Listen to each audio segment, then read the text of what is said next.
If I asked you what was common between these very illustrious names, what would you say? Mr. Kumar Mangalam Birla, Mr. Motilal Oswal, Mr. Suresh Prabhu, Mr. Shekhar Kapoor, Mr. Piyush Goyal, Rakesh Jhunjhunwala.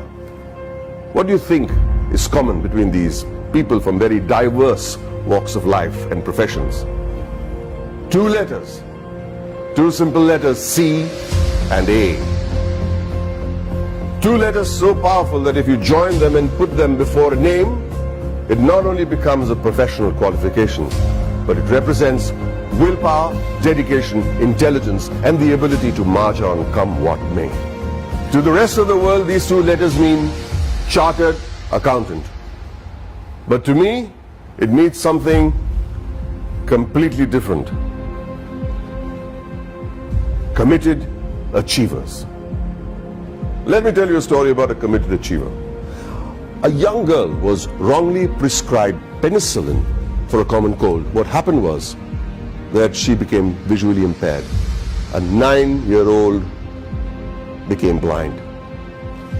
She decided to become a chartered accountant. Her name was Rajni Gopal. So what if she was visually impaired? The world may think of it as a handicap, but she did not. In another story, the daughter of a man who sold coffee outside Borivali railway station on a bicycle decides to learn English in the 7th standard. And she fails. Tries again, fails again. She goes on to become a chartered accountant. Did she ever think that language would be a barrier? She did not. Did she ever think that her financial status would be a barrier? She did not. All she wanted to do was become a chartered accountant, a committed achiever.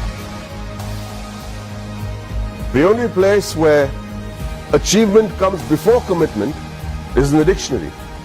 It was this commitment to achieve that led to the formation of this organization that would change the economic structure of this country forever. ICAI, the Institute of Chartered Accountants of India. The leaders of this nation were visionaries. They knew the role chartered accountants would play in developing the country, which is why on the 1st of July 1949, a year even before the Constitution of India was formalized, an Act of Parliament gave birth to ICAI. Today, ICAI counts itself amongst the oldest professional institutions in the country. Born as a regulator of accounting profession to aid the economic growth of the nation, it is the second largest professional accounting and finance body in the world in terms of members, with a current roster of about 2.5 lakh members and counting as I speak, with a presence of about 71,000 female chartered accountants and 3.5 lakh girl students. ICAI holistically carries the mission of transforming the nation from women's development to women-led development. During its eventful journey of 70 years, ICAI has become an integral part of the Indian economy, taking it on the path of the fastest growing economy in the world.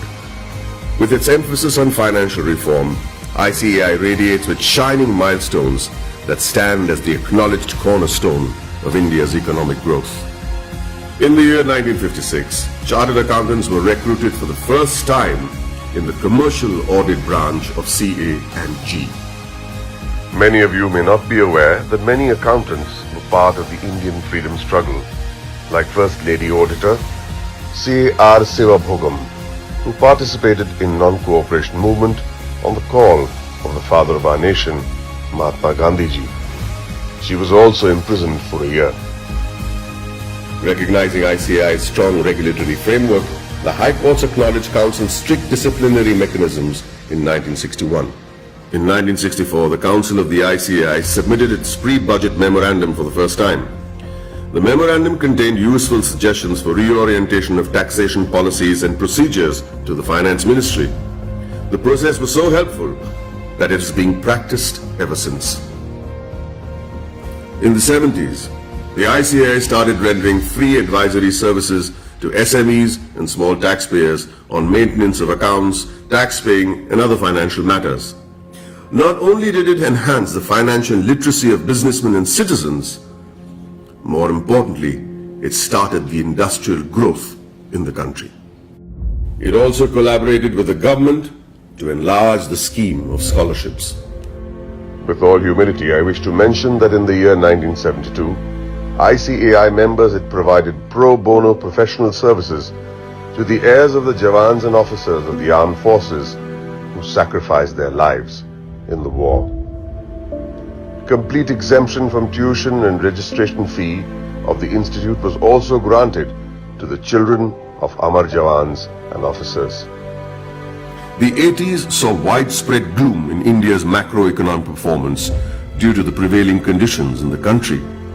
However, during the period between 1980 and 1990, the economy began to improve and growth rate accelerated.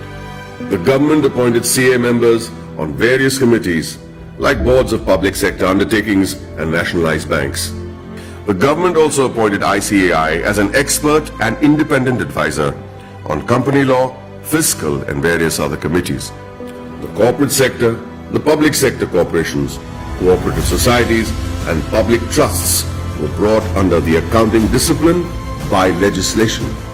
In the 90s, sales tax audit was introduced in many states, which was a direct result of ICAI's efforts to showcase the role played by the CA community. ICAI developed a research center in the form of a non-profit company to be named as Accounting Research Foundation. It was during this time that the government recognized the ICAI as the sole recommendatory body for setting accounting standards in the country. 2000 and onwards marked the period when many MRA MOUs had been signed with many international bodies such as ICAEW, CPA Australia, Ireland, CICA, etc. ICAI was granted recognition by IGNOU as a research center for the benefit of its members and employees to pursue doctoral research from IGNOU. eSahayata was launched as an electronic service for members and students of ICAI to provide prompt services against their queries, complaints, and grievances.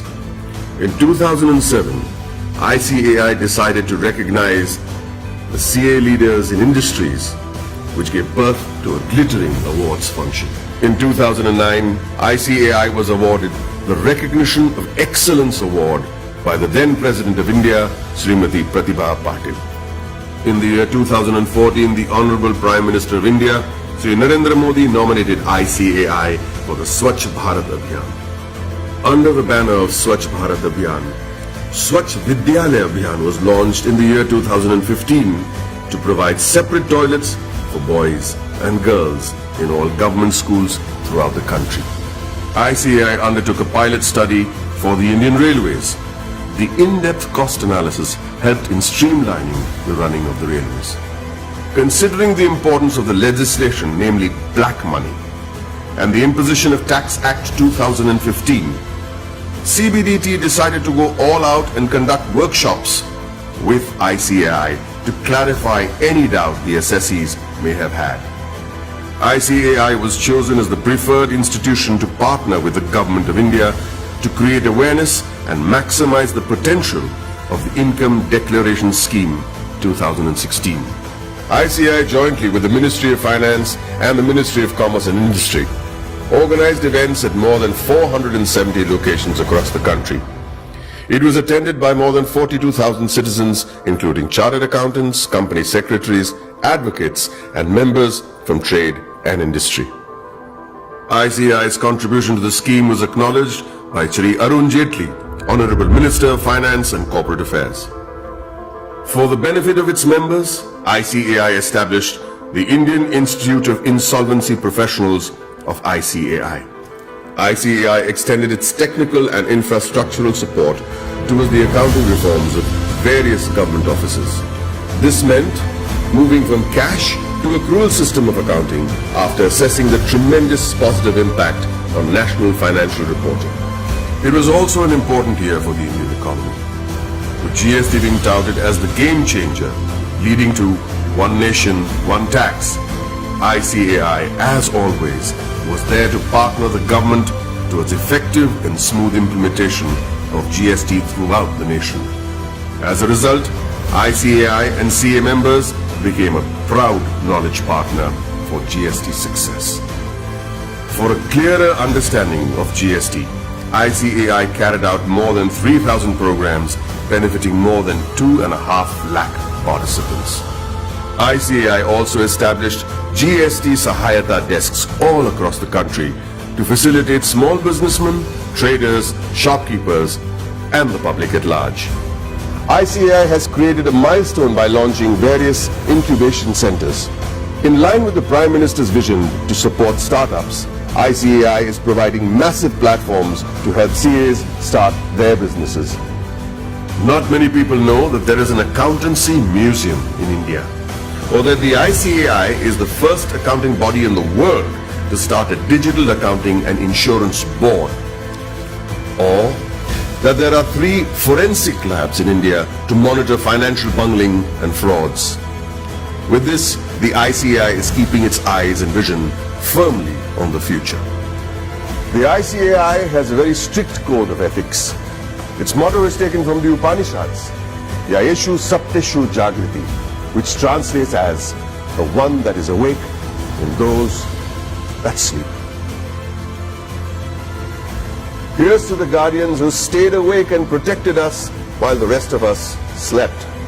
I'd like to salute this institute for the work it has done in the past 7 decades and wish them the very best in the years to come.